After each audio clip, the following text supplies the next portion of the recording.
Little trick. You go and shove bread inside it.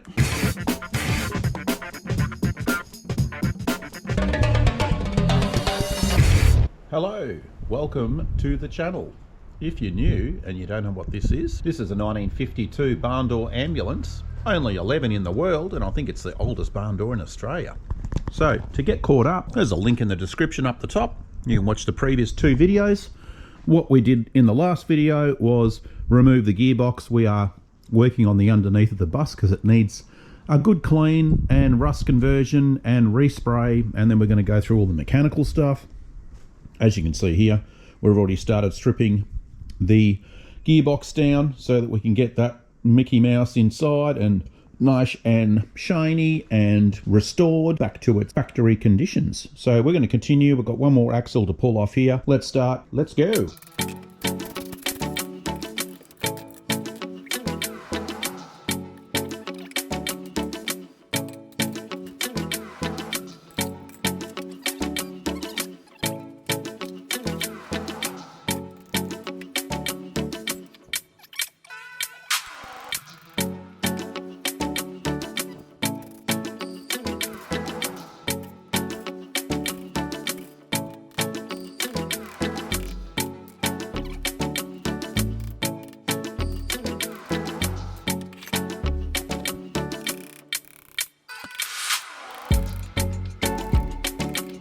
So after a little bit of head scratching, trying to work out how the hell you're supposed to remove this because you can't get to the circlip inside, I worked out just from trial and error. Again, there was nothing on the internet on how to do it.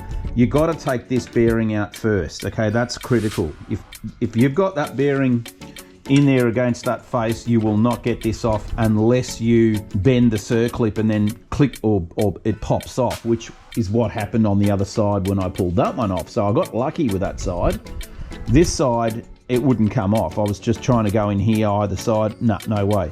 So there's an interference basically between the gears. So once you pull this bearing out first, okay, then you can tilt this on a slight angle and you can pop it out. Now what fouls is this gear here fouls against this bearing. Okay, there's the circlip there. So that's the circlip now I have to remove in order to get this assembly off. Okay, so yeah, get that bearing off first, then the housing will come off, and then you can actually now, just using a circlip plier here, which we can do this right now. If I can find the little holes, you can remove this circlip like that.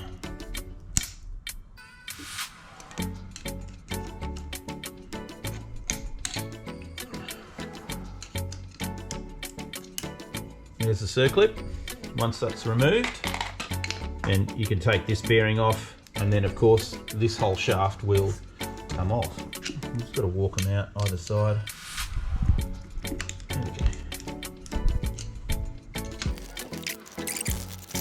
There we go. The skew. Done. So there's our bearing. Now this will just come straight off. So a very slight tappy with a nylon hammer. Well, that gear came out, so that's even better. And that goes in. Hang on, if it's going that way, that goes that way.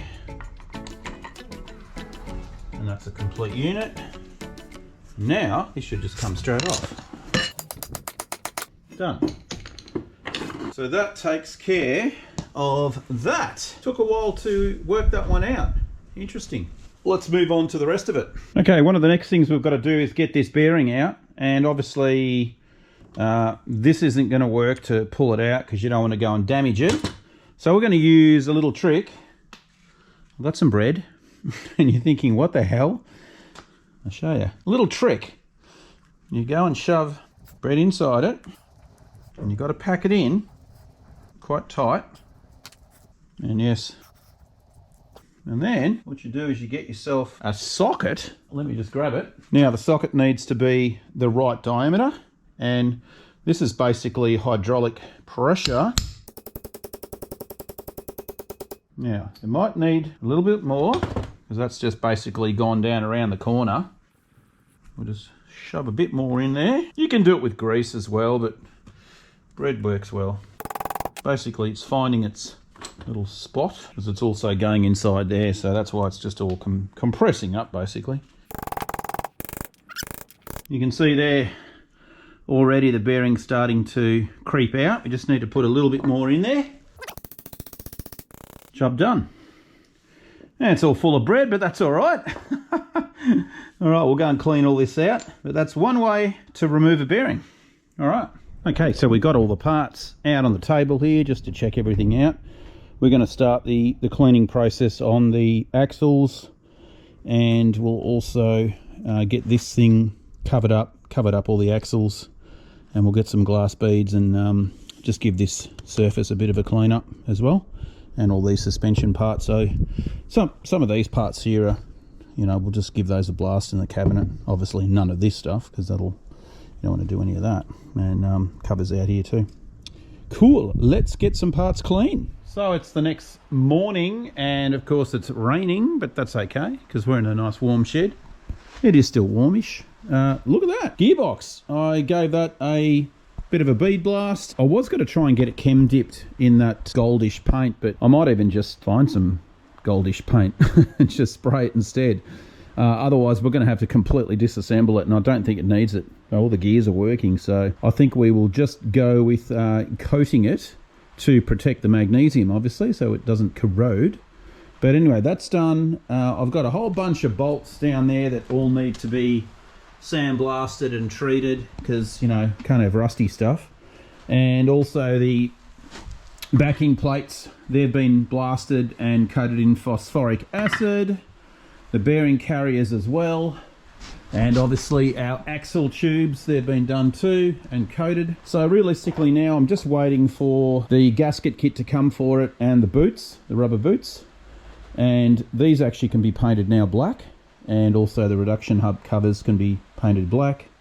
We've got new bearings coming for all the cogs, drives. I mean, you can see these are the bearings that were in it, and they're still pretty good. They don't make any noises, but I just figured for the cost of new bearings, it's better to do it. Then we can get this assembled, put it aside, obviously keep moving on the underneath of it. So one of the next things we're going to do now is we might start on the front beam. So I've never pulled, obviously, one of these out before, so we're going to have to just have a bit of a look and see what has to be removed. I think the heater pipe does have to be disassembled because it actually runs between the beam right there. So yeah, I think that's going to have to be removed. Now this covering, which they have gone and wrapped over the pipe, I'm pretty sure it's asbestos. It looks like asbestos to me. It does have fibres in it. We're going to piss it off. We're obviously not going to leave that on there. I'll have to completely... What I've done is you can see I've already painted it black. I put some epoxy black on it just to seal it, so that we're not getting fibres flying around all over the place. And I will go and put all my PPE on, respirator, all that stuff, and we will just undo these little clamps here and take this off, put it into some plastic bags and dispose of it at the local tip where it's supposed to go. Just to be on the safe side, look, it could have been replaced with fiberglass matting. You don't want to chance it, basically. I think always treat any of those wrappings as they are asbestos. It's just the best way to do it. Anyway, we're going to get rid of those. I think that's, you know, a bit silly leaving that up there. And anyway, we want to get inside it and make sure it's all good for painting. But yeah, I think that has to be removed. We've got bolts here that will have to be removed, and we'll probably start taking the drums off. Drums, spindles, we might as well lighten the load, and then we can get the actual beam out and sandblast that and paint it black, re-grease it. Let's get cracking. We'll start taking some drums off. My little trick getting these suckers off is I just put one of these clamps on, like that. Oh, what in the heck? Lucky I had the oil pan down there. This is what you call water grease. Yes, very nice. Okay, well, that can live in there for now. Obviously, this grease hasn't been changed in a million years, because you wouldn't want to be driving this sucker. Season up some bearings on this, I'll tell you. Let's go and get a screwdriver. We'll take this, take the locking tab off, and then we can get this drum off and have a look at the brakes. Now, in Australia, we call this a shifter because it shifts in and out. Just for you guys at home. Let me grab my container.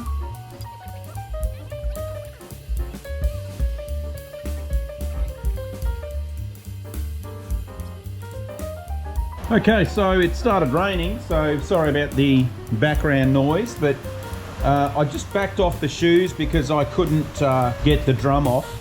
So I just backed off the shoes and then now it's loose. Let's get it out of here. Spindle looks good. There's definitely a lot of build-up filth, muck. Being that it's a 52, they've probably got asbestos on the shoe. So, and these look like they're pretty worn out. So we're going to have to get them re-covered or re-shoed because you can't buy Barndoor 52 brake shoes, I'm pretty sure, unless someone chimes in and tells me that you can get them. But from what I've gathered, I don't think you can get them. So we'll just go and take them to a brake shop. They'll probably just look at me like I'm crazy, but anyway. See how we go. At least that bit's done. We've got some tie wire here to undo these bolts, and that will remove the backing plate. We're just going to disassemble as much as this as we can on both sides, which then just makes the beam a lot lighter to remove. So, but yeah, this grease is really broken down and it's pretty much turned to oil. So there's a lot of muck in here. These things have probably never been changed. And being that it's an ambulance, I don't think it's probably done a lot of work either in Portugal. It, you know, probably sat around somewhere and, you know, hence the condition of the bus being so good for being so old. That's clean enough. Let's disassemble the shoes. Of course, take some photos or video, which I'm doing right now. So I've undone the 4 little bolts on the back of the brake cylinder. So this should just pop off. And it will. Okay. Pop those aside, we can deal with them later. And now we need to, well, just cut this wire. We probably won't use that tie wire again. Okay, now they look like they're 15, I think. Let's go and grab a 15. No 15, 17, 17. Okay, 17. Come off. We've got this little collar, that's right. We've got to get the collar off. Make sure this is super clean. Couple of screwdrivers behind it. And we've got a nice little lip there too. There we go. There she comes. There she comes. A little bit on the stiff side. Done. Now remember, this is future references for me. Cone side goes inwards, right? Okay, we'll put them aside. Now backing plate should come off. And that will get, look how crusty that thing is. And what a weird backing plate. It's actually super solid. It's got all this reinforcement. Anyway, we're gonna sandblast that and get that back to its pristine condition. And you can see the spindle here is totally different to a normal combi, later model combi I should say. So that's cool. Tie rod arm will be next, and then we can remove the spindle off the front beam. Okay, so obviously using the ball joint remover, we have popped this off. So tie rod's out the way. What I have discovered, which is no surprise, the bearings that are inside are clapped out, because you can see the movement there, just between these two surfaces here. So that will need attending to, which means we'll have to pull apart the spindles. Yeah, quite a lot of movement in that, which is, yeah, it's to be expected. I mean, it's, you know, 71 years old, probably they've never been changed. Yeah, so fingers crossed we can get parts for it, because that could be a problem. We'll see. Right, let's get, I think they're 19s or 17s, anyway, 2 of them, one top, and that'll take the spindle off, and then we can have a bit of a look at them on the bench. I don't know what we're looking for. And I don't know if these have got split pins on them or not.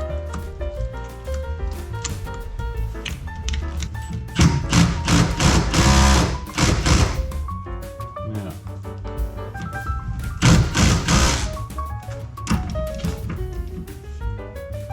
no, that's not budging, and I'd say the bottom one's probably going to be the same.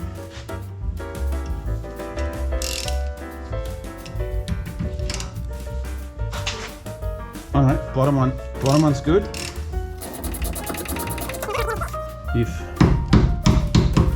Yeah, no, that's cool.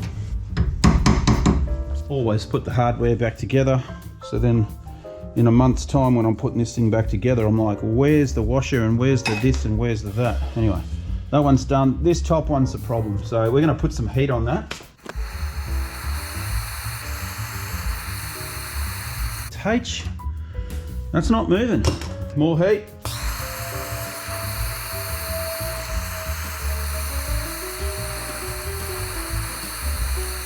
All right, one more time. Double check you are going the right direction, Nico. Which we are. Away from us. Oh, yeah. Just. It's really, really tight though. Yeah, probably the bottom one might be spinning, so let's just watch that quickly. Yeah, bottom one's spinning. Okay. As we suspected. So now we're going to have to put a clamp on the bottom one. Never really had this much trouble with these things before, but anyway. Trials and tribulations, right? Oh, got it. Unreal. She's released. Now, all we need to do now is give this a tappy wappy, and we should be able to get Mr. Spindle. Mr. Spindle. Bum, bum, bum.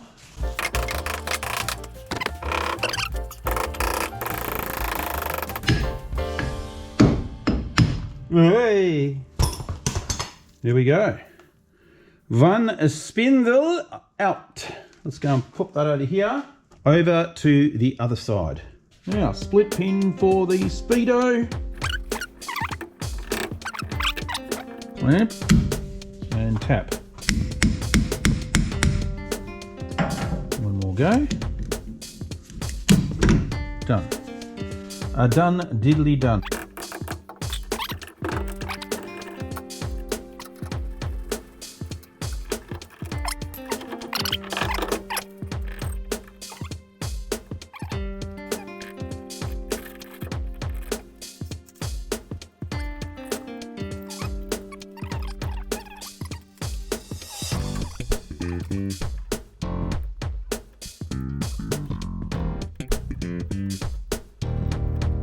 This one doesn't look good. This one doesn't look good. These are not available and these are not available. So we have to get this refurbished, hopefully. And we've got to get those, I suppose they take the pads off and re-rivet a new pad on. So yeah, that's a bit of a concern because I don't know anyone around here that can do it. So they're probably going to have to be sent away. It's just the way it is, I suppose. Right, I got that part off, didn't want to bore you with it. And now this one doesn't want to come off. Nope, at all. So let's tap it back on.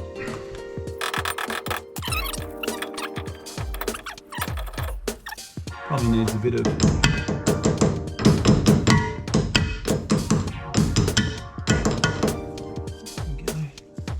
yeah, probably got just a bit of marring on that part there, which is going to stop the collar coming off because it's actually quite loose here. So we'll just get a bit of emery paper on that.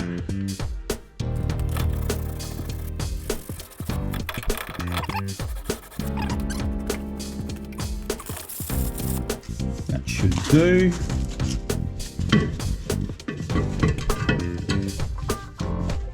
There we go. Off. And go in the bucket. That can get sandblasted. Okay, next is, let's get the crud off this guy here. Oh man, this thing is just covered in stuff.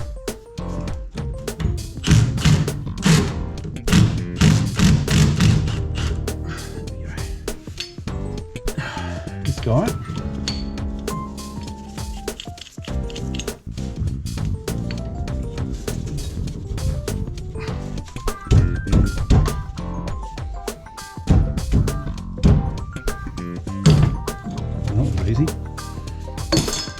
barely on.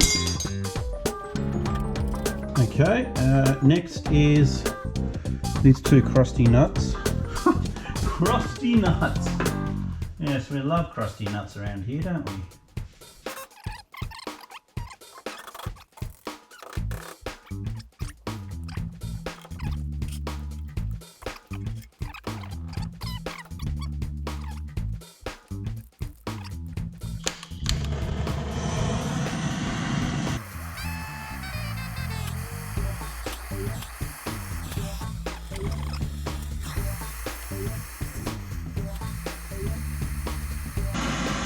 The idea here is we're just trying to expand the nut and obviously break the rust layer that's holding it. That's why we're adding heat to it, but we're just trying to add heat to the nut, not to the bolt. So kind of directional. No dice with the rattle gun. Let's try the other one.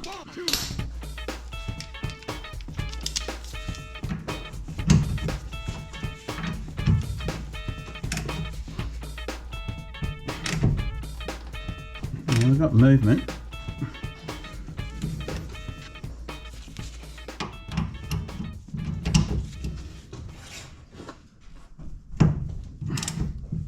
Yep, done. Perfect threads.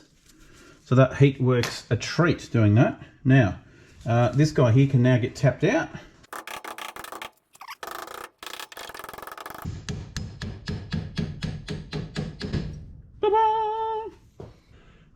Tie rods, yeah, so we're going to have to get these off as well. My God, they're just like absolutely covered. We'll go inside there and get that one off as well.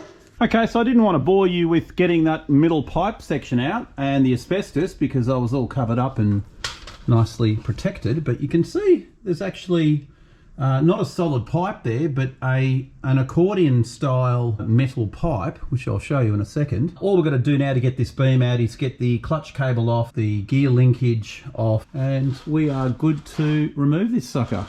So yeah, that middle pipe, once I'd taken the layer off it, it's this stuff, which is pretty cool, and it's actually flexible, so that just popped straight out. So they were thinking back then, which is good to see. All right, let's get the rest of these little bits and pieces off, and we can drop this beam out. Okay, used the rattle gun, took out the bolts, and you can see the beam's just sitting on the jack at the moment. So let me just bring the hoist up, and we are done diddly done. Okie dokie, one beam is removed. Now what I did notice under here is my hunch about the factory grey is correct, because look, she's grey and she's grey. So that's my colour right there, and we're going with grey. I think these drag link bar ball joints are bloody perfect. I just tested them then, can't believe it. But obviously we're going to pull the steering box out and check that. You know, all this stuff under here has to be disassembled, obviously. And then we can get crack-a-lacking on the whole cleaning process and the repainting. Yeah, if you have a look at the beam here, very, very greasy. It's actually weird looking at a left-hand drive one because I'm so used to seeing that thing in the middle here. So yeah, totally different setup, which is very cool. All right, well, we'll get that outside and give it a degrease, wire brush, gurney, whatever else I can throw at it and get it clean. And then we can refurbish it, paint it black and put it aside, same as the gearbox. All right guys, I am done, diddly done today. That's going to do it for this episode. Thanks a lot for the new subscribers and stoked on this journey. We'll see you in the next one.